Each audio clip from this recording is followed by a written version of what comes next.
करेली जब सोरहो सिंगार देखी के दिला में जागेला प्यार।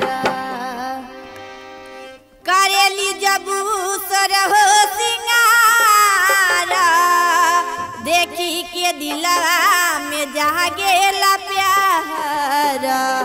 आठावा अजूबा हई महबूबा हमार।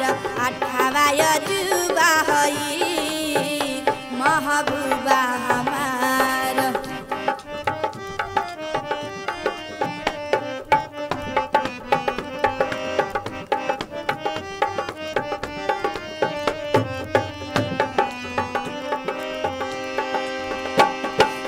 लागेली ऐसन जाने बहार खैला को जैसन पाने बहार।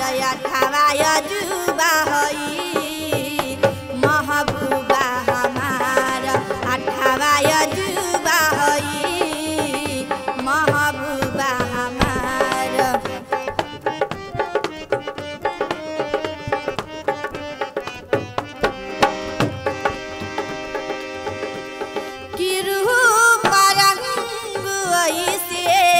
जैसे लागेली परियन के रानी मखमली बदन पे लागे ढारल बा सोना के पानी।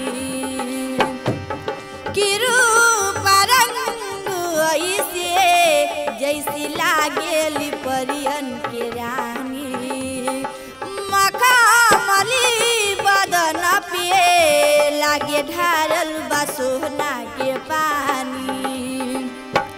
उड़ेला जबू जबू हवा में बार देखी के दिला में जागेला प्यार। अठावा अजूबा हई महबूबा हमार। अठावा अजूबा हई महबूबा हमार।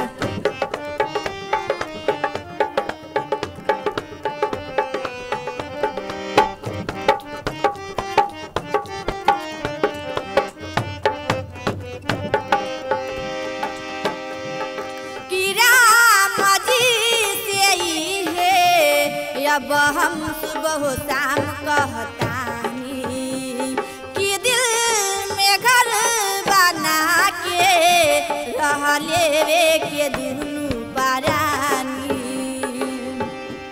कि राम जी से ही है अब हम सुबह शाम कहतानी कि दिल में घर बना के रह लेवे के दुनू परानी। उड़ेला जब जब हवा में बार देखी के दिला में जागेला प्यार। अठावा अजूबा हई महबूबा हमार। अठावा अजूबा हई महबूबा हमार। अठावा अजूबा